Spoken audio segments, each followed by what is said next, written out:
I am highly disappointed. CBI এনকোয়ারির জন্য আপনারা আমাকে সহযোগিতা করছেন না। খেয়াল রাখবেন, যিনি মারা গেছেন তিনি একজন আরডিও ছিলেন।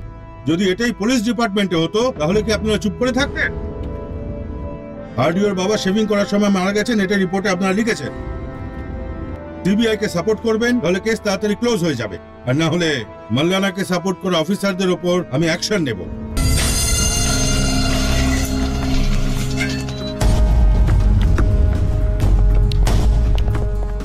আপনি সব শুনে নিয়েছেন তো?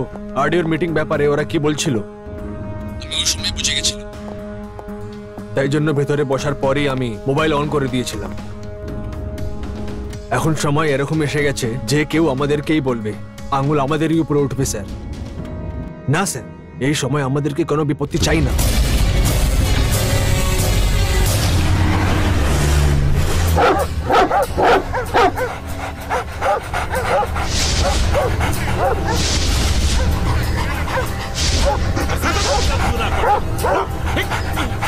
কিরে, অনেক চর্বি হয়ে গেছে নাকি? আমার এরিয়াতে এসে আমার কথা বলছিস? কথা বলার মজা আবার তুই বুঝবি। ভাই, তোমার দাদা। আমি কুকুরদের ভাস্কর কথা বলছি। বলো ভাস্কর। কি হচ্ছে কাটা বাঁধা? শুনতে পেলাম যে ভুনাকে কেউ মেরেছে। ভাই আসার পর দেখবে বলেছিল না?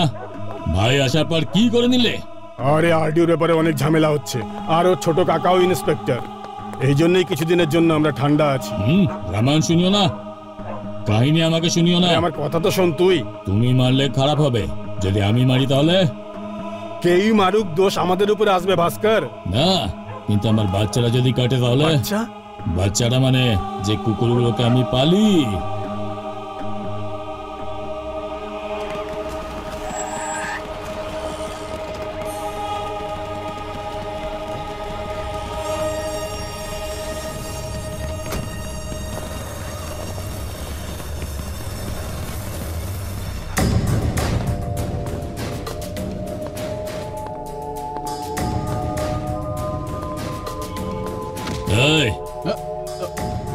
জগন, তুই নাকি বে?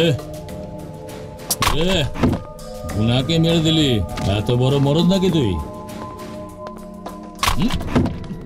গুনাকে তুই জানিস কি? বল্লান্নার ভাই। বল্লান্না যদি মনে করে তাহলে এখানে কি হতে পারে তুই জানিস কি? জানিস না নাকি?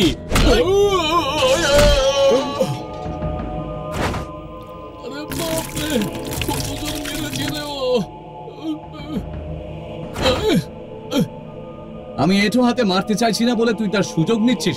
হ্যাঁ, টমি, বিনি, রজার, বিকি, একে কামড়া। যা যা, কামড়ে ছিঁড়ে ফেল, ছিঁড়ে ফেল। এবার দেখ কি অবস্থা করি তোর। এবার ছাড়বি না। কি হচ্ছে? গিয়ে কামড়াতে বললাম, ওরা দেখছি ওখানে গিয়ে পা চাটছে। আরে ওর হাত আছে, পা আছে, যেখানে মনে হয় কামড়াতে থাক, কামড়া। আমি কখন থেকে চিৎকার করছি, তোরা শুনতে পাচ্ছিস না নাকি? কামড়া, কামড়া ওকে। চিৎকার করছিস কেন রে? ওরা কামড়াবে না, কারণ ভালো মন্দ এরাও বোঝে। অন্তত তুই তো আমার ইজ্জতটা রাখলি। দেখ দেখ দেখ, ভালো করে দেখ, এই কুকুরটার আমার উপর কত বিশ্বাস আছে, আর তোদের একদম নেই। আরে রে রে রে রে, তোদের এত খাওয়ালাম পড়ালাম, সব বরবাদ করে দিলি রে। আরে রে রে রে, কি হয়ে গেল? আরে চলে গেল রে, চলে গেল। আজ থেকে তোর নাম কুকুরদের ভাস্কর নয়, শুধু ভাস্কর হবে। চলি তাহলে। আরে যাস না রে, কোথায় যাচ্ছিস? তোদের বাবাকে ছেড়ে কোথায় যাচ্ছিস রে? আরে এত কিছু হয়ে যাওয়ার পরেও সিনে এন্ট্রি করনি কেন? এটাই হচ্ছে আমার ক্যারেক্টার। আমি কিছু বুঝলাম না। আরে আমি খেলতে নামলে ওকে উঠিয়ে কে নিয়ে যাবে? ওইসব ঠিক আছে, কিন্তু জিপে এত জায়গা আছে, তবু তুমি অটো দিয়ে কেন এলে? ডাক্তারকে 1000 দেওয়ার থেকে আমি তোমাকে 50 টাকা দিয়ে দেব। হ্যালো দাদা। কি হয়েছে ভাস্কর? কিছু না দাদা। এই ঝামেলায় বাচ্চাদের আমি তো প্রথমেই বলেছিলাম গুনাকে এ দৌড়ে দৌড়ে মেরেছে। আপনি কি বলেছিলেন আমাদের কাছে কুকুর আছে, ভয় কিসের, চলো ওকে মারি। এখন সামলা তুমি। আমার তো ছেলে পুলে নেই, তাই কুকুরগুলোকে ছেলেদের মতো মানুষ করেছিলাম। জানি না ওরা দুধ খেয়েছে কিনা, কিন্তু বাচ্চাটা আমার পিঠে ছুরি মেরে দিল, আর ছোট বাচ্চাটা সিধা আমার বুকে বুকে। মাথাটা নষ্ট করে দিচ্ছে।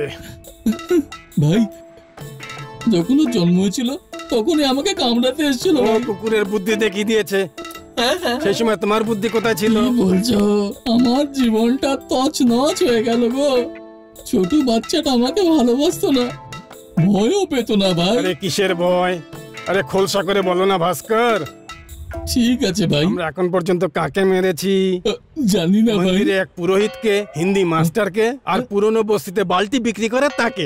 এইরকম দুর্বল মানুষকে মেরে আমরা অনেক বড় গুন্ডা তৈরি হয়েছি। আজ যখন একটা বাঘ সামনে এসেছে, কিরকম আপনার পেটে শিরা বেরিয়ে গেছে, এখন সবাই জেনে গেছে।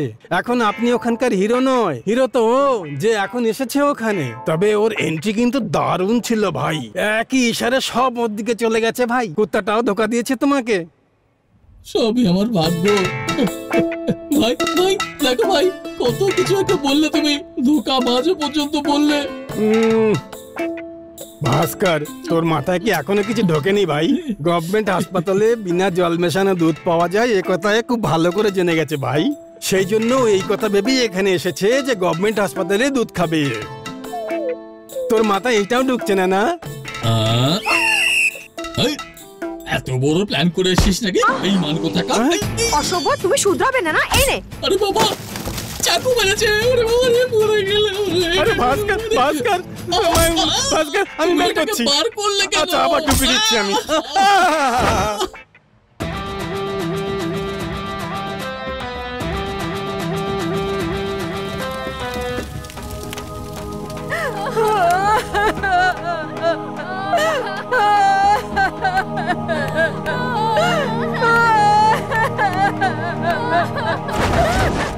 এসব কি করে হলো? একটা মেয়ের সঙ্গে প্রেম করতো, ও অন্য কারোর সঙ্গে বিয়ে করে নিয়েছে। ও আমার কাছে এসেছিল, আমি জিজ্ঞাসা করি কি হয়েছিল। তারপরে ও বলে, আমি বলেছিলাম ভুলে যাও ওকে, আর নিজের পড়াশোনায় মন দাও।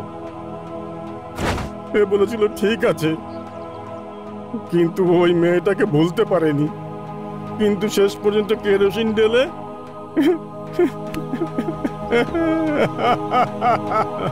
ওর মা মরে গেলে পরে এক ফোঁটা চোখের জল ফেলেনি ও। আজ একটা মেয়ের জন্য নিজের জান দিয়ে দিয়েছে। এর বরাত থেকেও আমার বেশি রাগ হচ্ছে যে ও শুধু একটা মেয়ের জন্য নিজের জান দিয়ে দিল।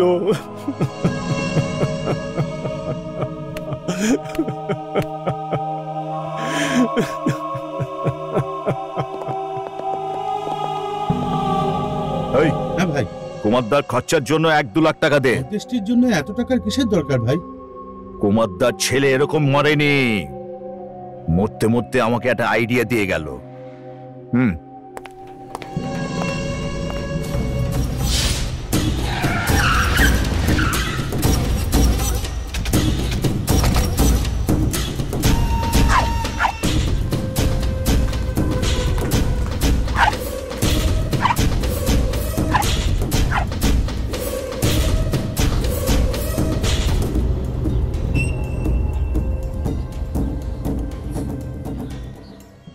আমার ভাই এখন হাসপাতালে কোমাতে।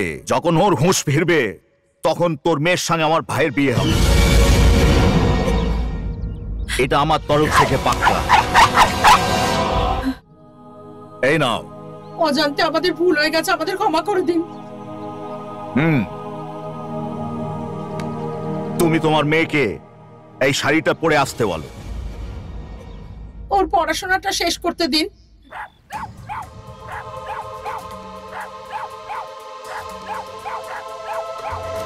টাইম নেই, এই শাড়িটা পরে আসতে বলো।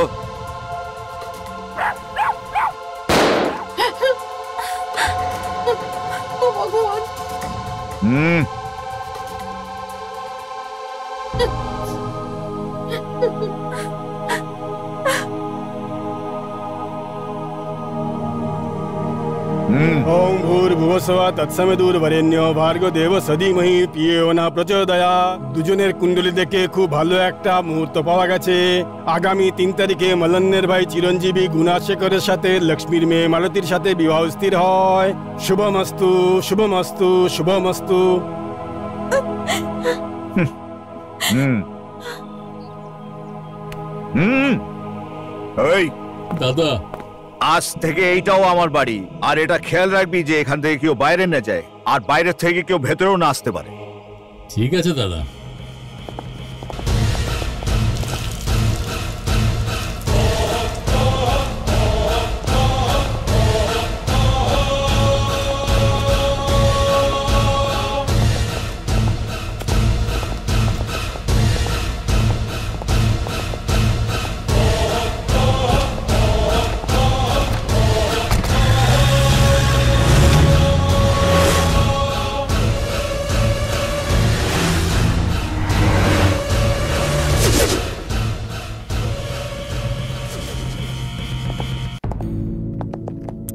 ব্রিদিং তো নরমাল হয়ে গেছে, কিন্তু হাত পায়ে তেমন মুভমেন্ট দেখছি না। We are trying hour level best. আসছে 28-এ আমার ভাইয়ের বিয়ে, ততক্ষণ ও সুস্থ হয়ে উঠতে হবে। আপনি ঠাট্টা করছেন নাকি? এটা কি করে সম্ভব? এর কন্ডিশন দেখুন। এই, আমি চাই যে ও সুস্থ হয়ে উঠুক। স্যার,